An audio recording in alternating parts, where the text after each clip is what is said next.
My marriage to Ethan Hayes, a man 45 years my junior, seemed like a dream. A dream that, moments before saying "I do," would turn into my worst nightmare. I loved him, or at least I believed I did, with the intensity of someone rediscovering youth and passion at a stage of life where most only expect tranquility. Ethan was charming, attentive, and made me feel alive again.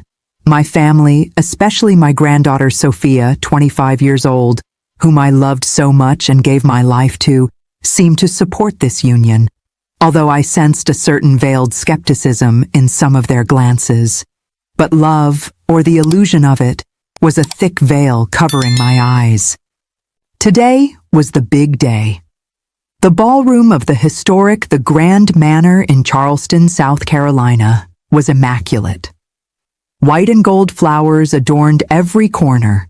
The orchestra rehearsed the wedding march, and guests from all over the United States began to arrive. I was in my dressing room, my heart pounding, not from nervousness, but from a joy I thought was pure. My granddaughter, Sophia, my sweet Sophia, should have been with me, helping me with the final touches of the ivory silk dress I had chosen with such care. But she wasn't. The last time I saw her, she was talking animatedly with Ethan in the garden minutes before the ceremony, a smile that, soon, would crumble. If you like stories where justice prevails and secrets come to light, leave your like and subscribe to the channel. And tell me in the comments, have you ever felt something was wrong, but ignored the signs? My life was never easy. Eleanor Vance was not just a name, it was a mark of resilience. A widow for 10 years, I built a real estate empire from scratch after the death of my first husband, who left me with debts and small children. I worked tirelessly, turning every obstacle into a stepping stone. My children, now adults and successful, lived their own lives in other cities, but Sophia, my eldest daughter's child, was the apple of my eye. Since she was little, I spoiled her, supported her in every dream, paid for her fashion design degree in New York, and helped her open her own boutique. She was my heiress, my legacy, someone I trusted blindly. When Ethan Hayes entered my life 2 years ago, I was in a period of deep loneliness. He was a personal trainer at my country club, with piercing blue eyes and a smile that disarmed anyone. The age difference, 45 years, was a taboo for many, but for me, it was just a number. Ethan made me laugh, listened to me, took me for rides in his sports car. A gift from me, of course. My friends, like old Martha, always warned me with a suspicious look. "Eleanor, dear, he's too young. Are you sure it's your intentions he's after?" I always retorted, defending Ethan tooth and nail, convinced that I had finally found happiness. The truth is, I wanted so badly to believe in love that I ignored the small signs, the way he always asked about my investments, his excessive interest in my assets, the furtive glances he exchanged with Sophia. I attributed them to natural curiosity or shyness. The shadow of doubt was a passing cloud in a sky I wanted to be eternally sunny. The wedding preparations were grand, worthy of a bridal magazine cover. I spared no expense. After all, it was my second marriage, and I wanted it to be perfect. Ethan, always helpful, left all decisions in my hands, but with one caveat. "Darling, Sophia has great taste in decor. Why don't you include her more in the details?" And I, naive, agreed. Sophia, who had always been a bit distant, suddenly became Ethan's shadow. They spent hours together, discussing floral arrangements or tasting the menu. I saw them whispering, laughing softly, and felt a slight discomfort, but quickly dismissed it. It's normal, I thought. They're becoming friends. Sophia is happy for me. I remember a peculiar incident. We were at a cake tasting, and Sophia, with a piece of chocolate cake in her hand, accidentally stained Ethan's tie. He, instead of getting annoyed, laughed, and with a gesture that seemed too intimate to me, wiped the corner of her mouth with his thumb. A shiver ran down my spine, but I attributed it to my fertile imagination. Another time, I found them in my office, late at night, supposedly reviewing the guest list. They were very close, and Sophia abruptly pulled away when she saw me, with a blush I interpreted as embarrassment for being there so late. "Grandma, we were just checking the final details," she said, with a forced smile. I smiled back, but the seed of doubt, which I tried so hard to ignore, was beginning to sprout. The wedding day arrived, and with it a mixture of euphoria and a strange feeling that something was about to fall apart. I was about to discover that the signs I ignored were, in fact, warning cries. My heart pounded, a mix of anxiety and euphoria. The bridal procession was about to begin. I, Eleanor Vance, was in the side hallway of the church, waiting for my moment to enter and seal what I believed would be a new chapter of happiness. The photographer, a young man named Mark, asked me to wait a moment, adjusting the light. It was then that, through a crack in the half-open door leading to the back garden, I saw it. It wasn't a glimpse, but a clear, sharp, brutal scene. Ethan, my fiancé, the man I was about to marry, was there, and in his arms, his lips pressed against his, was Sophia, my granddaughter, my sweet, beloved granddaughter. The kiss, that betrayal consumed me, my own granddaughter. The world seemed to spin. The sound of the orchestra, once so melodious, turned into a distant hum. The air left my lungs. It wasn't a furtive kiss, a slip. It was a passionate, prolonged kiss, full of an intimacy that made me nauseous. Ethan's hands were on Sophia's waist, and hers on his neck. They laughed, whispered, and then kissed again, oblivious to the world, oblivious to the bride who watched them, her heart in pieces. The pain was physical, a sharp pang in my chest, followed by a wave of heat that rose through my body. The humiliation, the rage, how could they? How could my own granddaughter, to whom I gave everything, betray me so vilely? And Ethan, the man I swore to love, who promised me a future? The scene replayed in my mind, every detail etched in iron and fire. Sophia's smile, Ethan's complicit gaze. In that instant, the naive and loving Eleanor died. In her place, a wounded woman was born, but with a cold, calculating determination. They wanted a show? I would give them a show. The pain turned into icy fury. I didn't scream. I didn't cry. I just took a deep breath, straightened my posture, and, with a chilling calm, opened the garden door. Ethan and Sophia abruptly separated, their eyes wide with panic as they saw me. The blush I once interpreted as shyness was now the crimson of guilt. "Grandma," Sophia stammered, her voice choked. Ethan, pale, tried to compose himself. "Eleanor, I can explain." But I didn't give them the chance. In my immaculate wedding dress, an untouched veil, I walked towards the altar. The guests, already seated, turned, surprised by my early entrance and lack of music. The officiant, a family friend pastor, looked at me, confused. I reached the altar, turned to the congregation, and, with a firm voice that echoed throughout the hall, began. "My dear friends and family, thank you for being here today to witness what was supposed to be the happiest day of my life." A dramatic pause.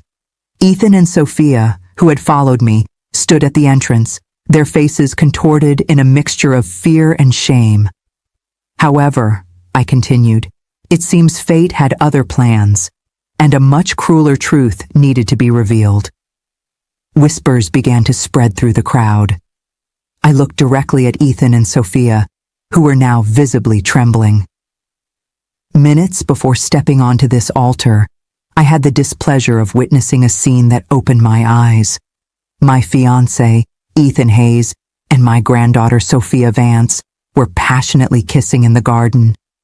A shock ran through the congregation, muffled gasps, exclamations of surprise. Sophia's smile crumbled at the sound of the words I uttered, revealing the betrayal. But I wasn't finished. The truth I had kept, a secret I had held for years, was about to come to light. The hall plunged into controlled chaos. The guests whispered. Some stood up, shocked. Ethan and Sophia, paralyzed, were the center of all eyes. "Eleanor, please, don't do this," Ethan pleaded, his voice hoarse. Sophia, with tears streaming down her face, tried to approach. "Grandma, I'm so sorry," but my pain was greater than any plea. "Sit down," I ordered, and the force in my voice made most obey. Do you want to know what else this kiss revealed? It revealed the true faces of both of you, and it gave me the courage to reveal mine. I took a deep breath, feeling the weight of that secret I had carried for decades.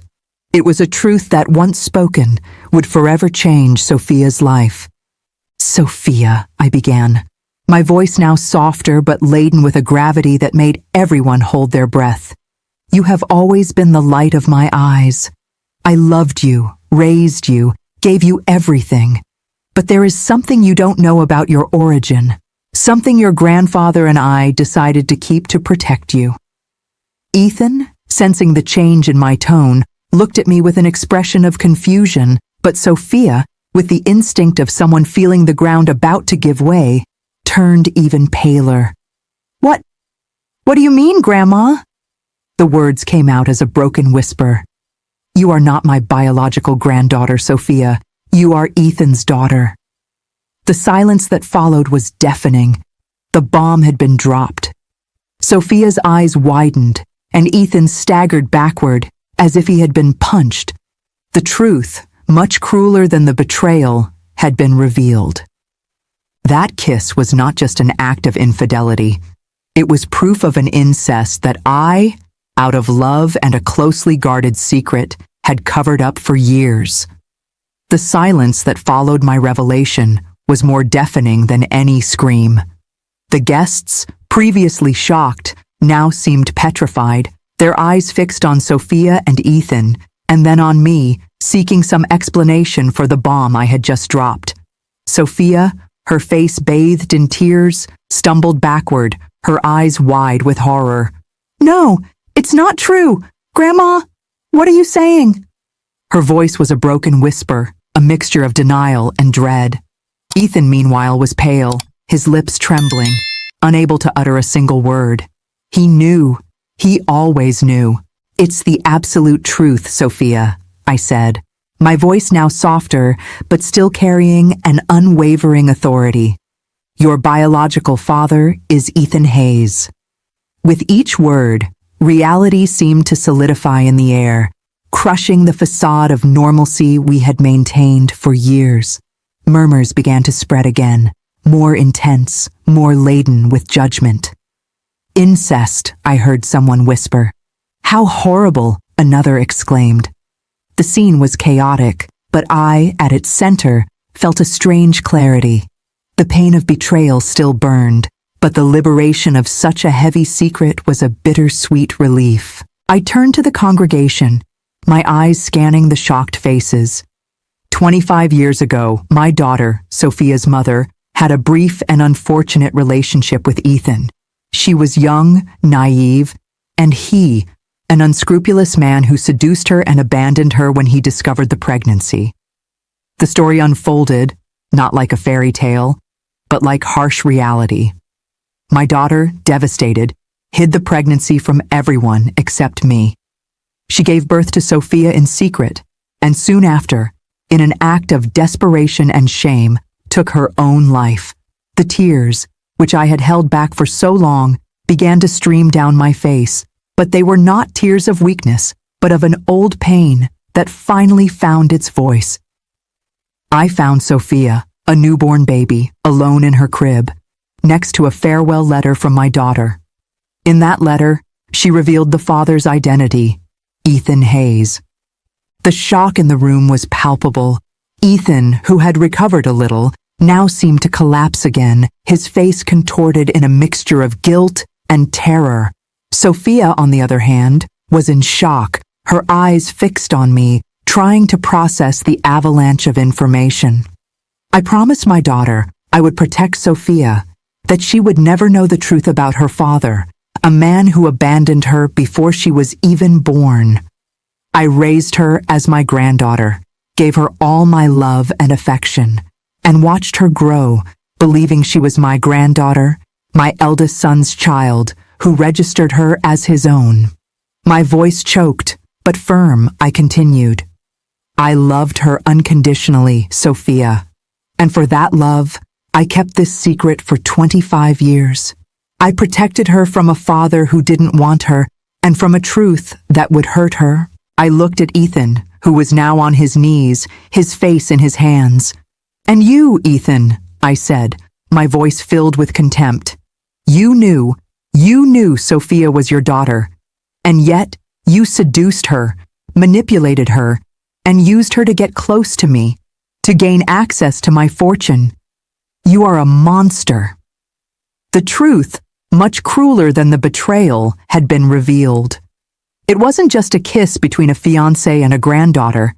It was proof of a sordid manipulation, of a man who had taken advantage of his own daughter and the woman who loved him, all for greed. The hall was in an uproar. The orchestra had stopped playing. The wedding, which should never have happened, was officially over. And the lives of everyone there, especially Sophia's and Ethan's, would never be the same. Chaos erupted. Screams, cries, security trying to contain the crowd. Ethan, still on his knees, was surrounded by indignant guests, while Sophia, in a state of catatonic shock, was supported by one of my bridesmaids, old Martha, who led her out of the hall. I, Eleanor Vance, remained at the altar, observing the destruction my words had caused, feeling a mixture of pain and a strange sense of justice. The mask had fallen. The truth, however painful, was finally free. "This wedding is cancelled," I declared, my voice cutting through the murmur. "And this man," I pointed to Ethan, who was being dragged out by security guards, "will never again have access to a single cent of my money, nor to any of my property. He will be prosecuted for fraud and manipulation. And Sophia," my voice softened, "she will have all the psychological and legal support necessary to deal with this truth. But the consequences of her choices will also be faced." Justice for me was not just punishment, but the exposure of truth. In the days that followed, the story spread like wildfire.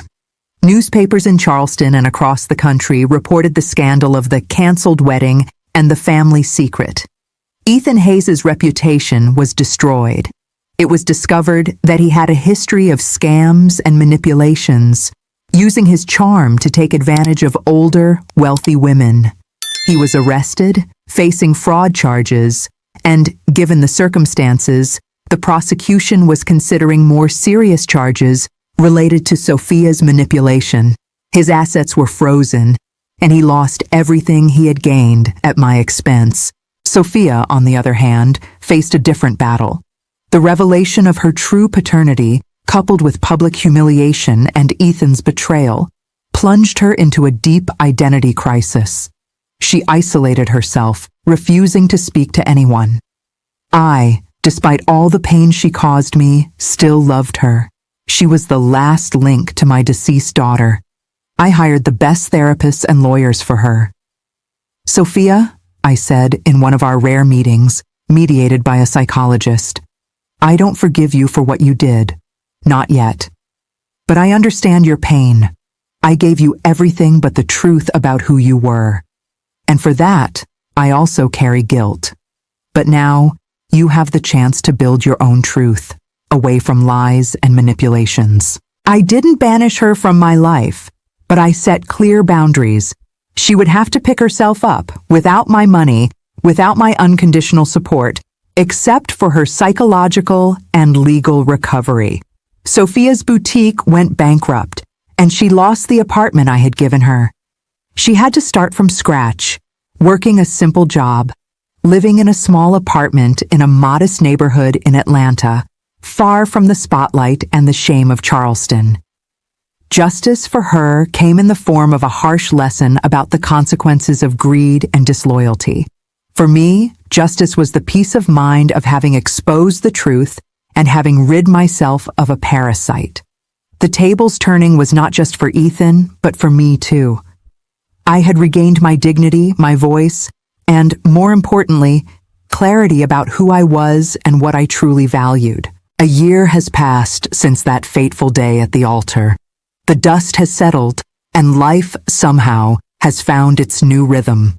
Ethan Hayes was convicted of fraud and is serving time in a federal prison, his life of luxury and manipulation reduced to a cold cell. He will never again be a threat to me or any other woman. Sophia, meanwhile, is on a slow but steady path to recovery. She continues therapy, working in a small design studio, creating simple but authentic pieces. Our meetings are sporadic, but less tense. She still struggles to accept the truth about her origin and the choices she made, but there's a new humility in her eyes, a maturity that wasn't there before. She sent me a letter a few weeks ago, the first time she communicated with me without professional mediation. In it, she thanked me for revealing the truth, however painful it was. "Grandma," she wrote, "you pulled me out of a lie, and as much as it hurts, I know it was necessary. I'm learning to be a better person, to value what truly matters, and as difficult as it is, I'm learning to forgive myself. I, Eleanor Vance, have found a peace I didn't know existed. My fortune, once a target for opportunists, is now used for causes that truly matter. I opened a foundation to support women victims of abuse and manipulation, and I dedicate my time to lectures and mentoring, sharing my story and warning other women about the dangers of emotional blindness. My home in Charleston, once the scene of a nightmare, is now a refuge of tranquility, where I welcome my children and grandchildren, the real ones, with joy. That day at the altar, which should have been the day of my greatest humiliation, became the day of my greatest liberation. The pain of betrayal was immense, but the truth, however cruel, set me free. I learned that love, when blind, can lead us down dangerous paths, but the courage to face the truth, however devastating, is the only way to true redemption. Life is full of twists and turns, and sometimes someone's world needs to fall apart for a new and stronger reality to be built. If this story touched you, if you believe in the power of truth and the justice that life sometimes delivers, leave your like, share this video with those who need to hear this message, and subscribe to the channel for more stories of overcoming and twists that prove that truth always finds its way. And tell me in the comments, what was the biggest lesson you learned from this story?